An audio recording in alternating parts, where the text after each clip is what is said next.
that actually needs to be addressed. Let me cross over to Uganda and come back to you just shortly, because a number of things, saying the Gen Zs have not brought in anything special, in that regard. Dr. Bireete, a number of things. If you look at the revolutions that happened, if I go all the way to Burkina Faso, where there's a constitutional issue, if I go back to the Arab kind of revolutions. I mean, the question would be, is it really, really true that there isn't anything as special that you have seen as a governance analyst that the Generation Z in Kenya have brought forth? And I also really wanted to interrogate the power of the opposition. Dr. Matunga here is saying, just because you belong to a minority, of course, group does not mean, or rather in parliament or party, does not mean you're, supposed to be opposing every single thing. In 2023, if I do a bit of a hindsight, one of the things that the opposition at that time, or rather ODM and Azimio were agitating for, was the interference, all right, of the other political parties. Then we're looking at, Jubilee within the Azimio. Some would argue that at this point in time, President William Ruto has succeeded in disorienting the opposition. What is your analysis? I think the Gen Z revolution. Yes, we can hear you. Thank you very much. I'm saying that the Gen Z revolution in Kenya cannot be discounted. It's very clear, and the youth remain the majority.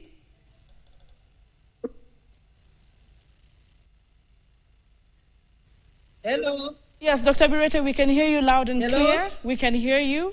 Please proceed. Oh, thank you very much. I'm saying that the Gen Z revolution in Kenya, cannot be discounted, and youth remain the majority.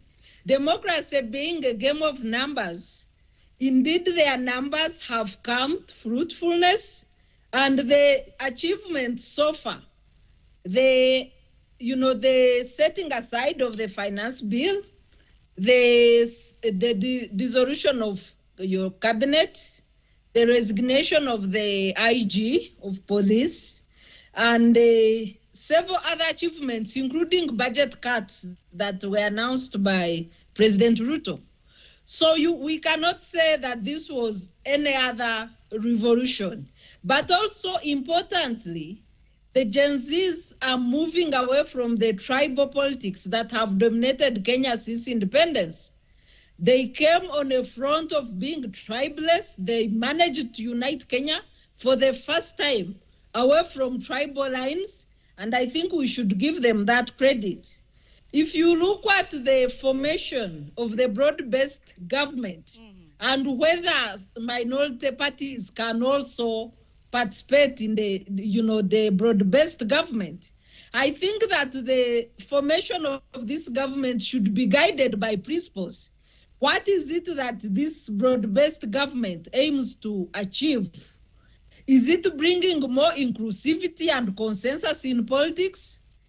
Are the leaders that are forming this government ready to partake of the shared responsibility that comes with the decisions that the government will make, or they only want to associate with